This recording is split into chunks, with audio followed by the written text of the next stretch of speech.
What secret did Gene Hackman bury beneath his Hollywood glory? Why did a faded script keep a legend awake under Santa Fe's desert moon? Was it fame's hidden cost or something deeper? Could one choice decades ago still haunt a man who had it all? Stay tuned. This isn't just about the roles we know. It's about what he wouldn't show, and the love that saw him through. Ready to uncover the truth? And I Am Black Resilience will answer for you. And if you like, please like and subscribe to our channel. Let's start the story. The night draped Santa Fe in a silence so vast it felt alive. A desert hush that swallowed sound and left only echoes. Inside a weathered wooden house, Gene Hackman sat alone, a solitary figure carved from time itself. The walls groaned softly as if whispering secrets they'd held for decades. Upstairs, Betsy slept, her breathing a faint rhythm lost to the stillness below. Here, in his study, Gene faced a different music. The room was a mausoleum of his past, shelves sagging with dog-eared scripts, black and white photos curling at the edges, a faded poster of the French Connection leaning against a wall.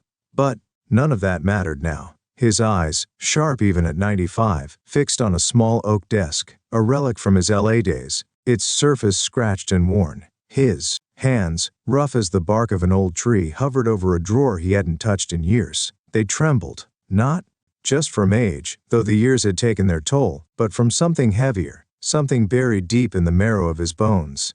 The key, rusted and cold, bit into his palm as he turned it. A click echoed, sharp against the quiet, and the drawer slid open with a groan. Dust swirled in the dim glow of a lone desk lamp, revealing the prize, a screenplay. Its pages yellowed like old bones, its cover unmarked save for a single jagged tear.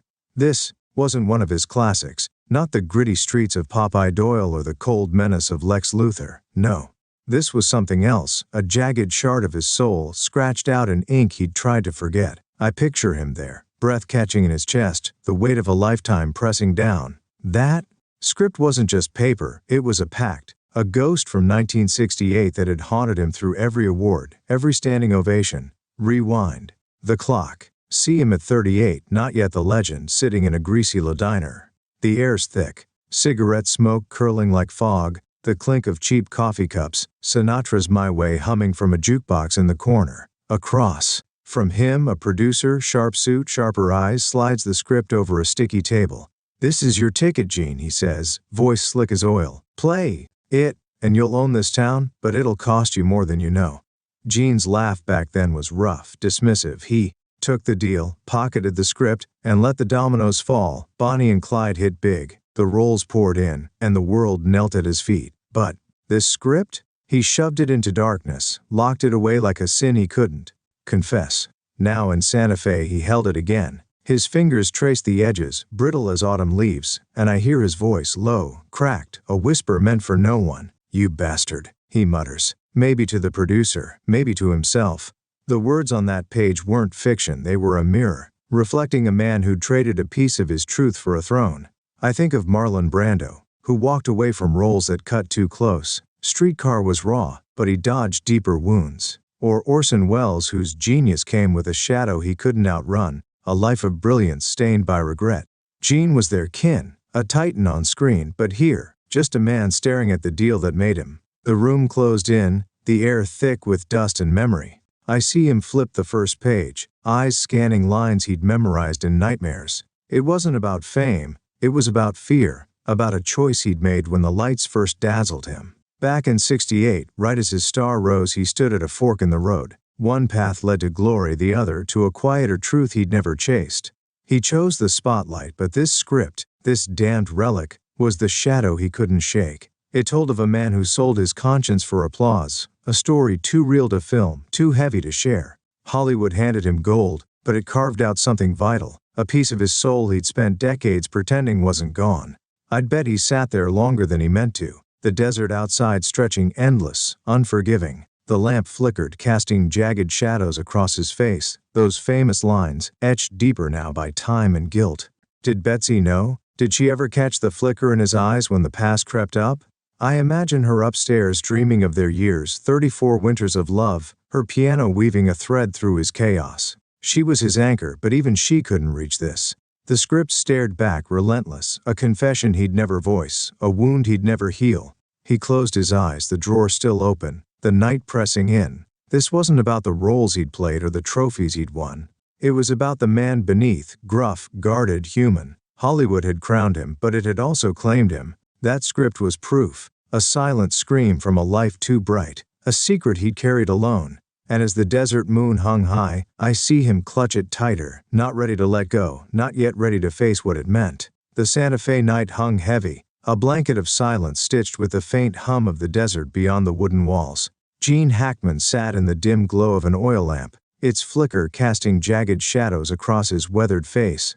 At 95 he was a monument, those deep lines etched by a lifetime of grit and glory, eyes still sharp with a fire that once lit up Hollywood's silver screens. In his hands he clutched that script, the one he'd pulled from the hidden drawer, its pages brittle as old bones, its words a quiet curse he'd carried too long. Across the room, Betsy Arakawa stood at her piano, her fingers coaxing a soft, mournful tune from keys worn smooth by years of love. The notes drifted, fragile as spiderwebs, filling the space between them. She was his anchor, his peace, but even she couldn't lift the weight he bore tonight. I see him staring at those pages, his breath slow, deliberate. That script wasn't just a story, it was a mirror, cold and unrelenting. It told of a man who'd traded his soul for a taste of greatness, a tale so close to his own it hurt to read. Every line screamed back at him, a reflection of the choice he'd made decades ago, when the world was his to conquer. He'd kept it silent, locked away, but it wasn't gone. It lived in him. Every Oscar gleaming on his shelf, every roar of applause from packed theaters came with a pang, a dull ache that twisted deeper with each victory. He'd won it all, sure, but at what cost? The script knew. It held the truth he'd buried, a confession he'd never dared voice, not even to himself. Rewind the tape. Picture Gene in 71, standing on that Oscar stage, gold statuette in hand for the French Connection. The crowd roared, cameras flashed, and he grinned, gruff, triumphant. But later, alone in his hotel room, the shine faded.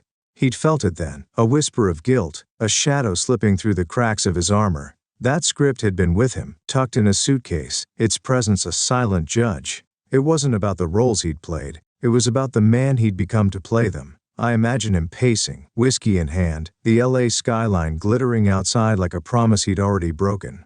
He'd signed that deal in '68, back when ambition burned hotter than doubt, and it delivered. But every trophy, every headline, chipped away at something inside, a piece he couldn't name until now.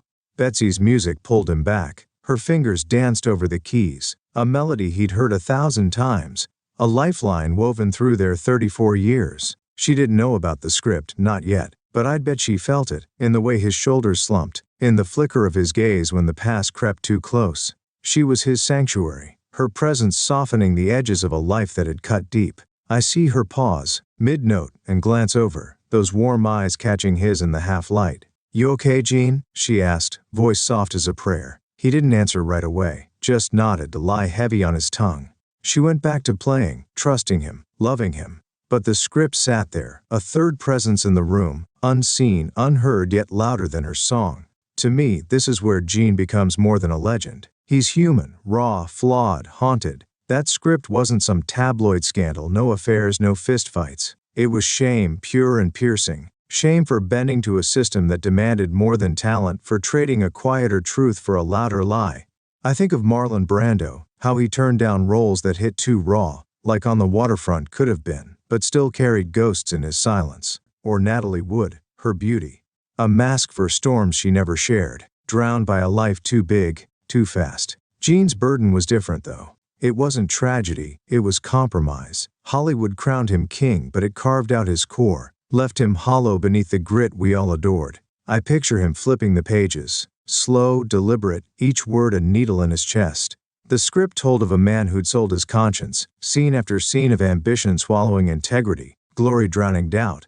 It wasn't fiction, it was him, dressed up in allegory. Back in that diner, the producer had smirked, "You'll thank me when you're on top." And he had. Until he didn't. Every role after that carried its echo. Superman's Lex with his sly charm, Unforgiven's Little Bill with his ruthless edge, all shadows of that first surrender. I see him pause, a line catching his eye. The man looked in the mirror and saw a stranger. His jaw tightened.